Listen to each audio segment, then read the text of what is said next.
নমস্কার বন্ধুরা, আমি শর্মিলা লাহাস কিচেনে জানাই আপনাদের সকলকেই স্বাগত।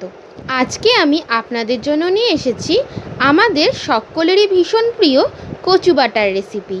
কচু বাটা ছোট থেকে বড় কিন্তু আমাদের সকলেরই ভীষণ প্রিয়, আর যদি হয় ইন্দুবালা ভাতের হোটেল স্টাইলের কচু বাটা। আজকে আমি সেই রকমই ইন্দুবালার ভাতের হোটেল স্টাইলের কচু বাটার রেসিপি আপনাদের সাথে শেয়ার করব। তাই চলুন রেসিপিটা শুরু করা যাক। প্রথমে আমি মানকচু পরিষ্কার করে ধুয়ে ছোট্ট ছোট্ট পিস করে কেটে নিয়েছি গোটা 10-15টা কাঁচা লঙ্কা, কয়েক কোয়া রসুন এবং নারকেল কোড়া। নিয়েছি সর্ষে বাটা, আমি সর্ষেটা বেটে জলে ছেঁকে রেখেছিলাম। এরপর আমি মিক্সার গ্রাইন্ডারের জারের মধ্যে টুকরো করা মানকচু, গোটা কাঁচা লঙ্কা, 5-6 পিস রসুন কোয়া এবং বেটে নেওয়া সর্ষে দিয়ে খুব ভালোভাবে আমি সবকটা ইনগ্রেডিয়েন্টসকে আমি পেস্ট করে নিলাম। দেখুন, পেস্ট করার পর কিন্তু ঠিক এই রকম দেখতে হবে, প্রত্যেকটা কিন্তু পুরো মিহি করে বাটা হয়েছে। এরপর আমি কড়াইতে সর্ষের তেল গরম করে 1/2 চামচ কালো জিরে ফোড়ন দিয়ে নেব। কালো জিরেটা ফোড়ন দেওয়ার পর আমি কড়াইতে খুব ভালো করে মিশিয়ে নিয়েছি। এরপর আমি বেটে রাখা কচু বাটাটা দিয়ে দেব।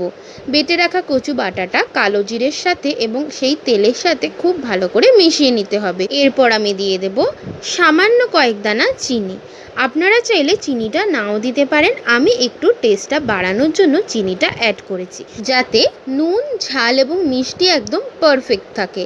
এরপর খুন্তির সাহায্যে কিন্তু আমাদের কনস্ট্যান্টলি কষিয়ে যেতে হবে। কনস্ট্যান্টলি কষিয়ে গিয়ে যখন এই রকম ঠিক কচু বাটার জলটা টেনে নিয়ে কনসিস্টেন্সিটা একটু শুকনো শুকনো হয়ে আসবে, সেই সময় আমি বাটিতে তুলে নেব। উপর থেকে সর্ষের তেল এবং গোটা কাঁচা লঙ্কা দিয়ে সার্ভ করব গরম গরম ভাতে। সত্যি বলছি, আমি এখন ভিডিওটা রান্না করার পর এডিটিং করছি। রান্না করার পরেও এডিটিং করার সময় আমার এই কচু বাটা দেখে কিন্তু জিভে জল চলে আসছে। তাই আপনারাও আর দেরি না করে বাজার থেকে কচু এনে চটপট বানিয়ে ফেলুন ইন্দুবালা ভাতের হোটেল স্টাইলের কচু বাটা বা ঘরোয়া পদ্ধতিতে কচু বাটা। আমার এই রেসিপি ফলো করে অবশ্যই কিন্তু আপনারা বাড়িতে বানিয়ে ফেলুন কচু বাটা। আজকের ভিডিওটা কেমন লাগলো অবশ্যই কিন্তু জানাবেন। ভিডিওটা ভালো লাগলে লাইক কমেন্ট শেয়ার করতে কিন্তু একদম ভুলবেন না।